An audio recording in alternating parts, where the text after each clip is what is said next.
Google pay use કરવું હવે મોંઘું થઈ ગયું છે.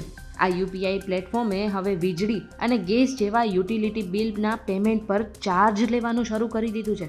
લગભગ 1 વર્ષ પહેલાં ગૂગલ પેએ મોબાઈલ રિચાર્જ પર ₹3 પ્લેટફોર્મ ફી લાગુ કરી હતી અને હવે બિલ પેમેન્ટ માટે પણ જે ચાર્જ છે તે લાગુ કરી દીધો છે. એવામાં સવાલ એ થાય કે યુપીઆઈ યુઝર્સ ગૂગલ પે મૂકીને બીજા પ્લેટફોર્મ તરફ વળશે કે નહીં?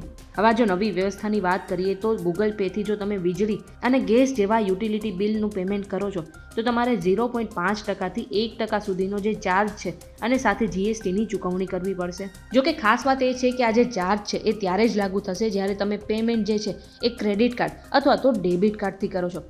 જો તમે સીધું બેંક એકાઉન્ટમાંથી પેમેન્ટ કરો છો તો પહેલાંની જેમ જ આ જે ચાર્જ છે નહીં લાગે અને તમારે ફ્રીમાં પેમેન્ટ કરી શકો છો. અને આ વિશે ગૂગલ પેની વેબસાઇટ પર પણ જણાવવામાં આવ્યું છે.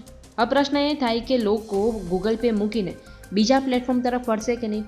હવે તેની સંભાવના પણ ઓછી લાગી રહી છે કારણ કે ફોનપે અને પેટીએમ પણ આ જ રીતે જે ચાર્જ છે એ લોકો પાસેથી વસૂલે છે. ટૂંકમાં તમે કોઈ પણ યુપીઆઈ પ્લેટફોર્મ પર જઈને ઓનલાઈન તમારા ડેબિટ કાર્ડ અથવા તો ક્રેડિટ કાર્ડથી પેમેન્ટ કરો છો તો તમારે જે નજીવો ચાર્જ છે એ જરૂરથી ચૂકવવો જ પડશે. આ બાબતે તમે શું વિચારો છો? કમેન્ટ કરીને જરૂરથી જણાવી દેજો.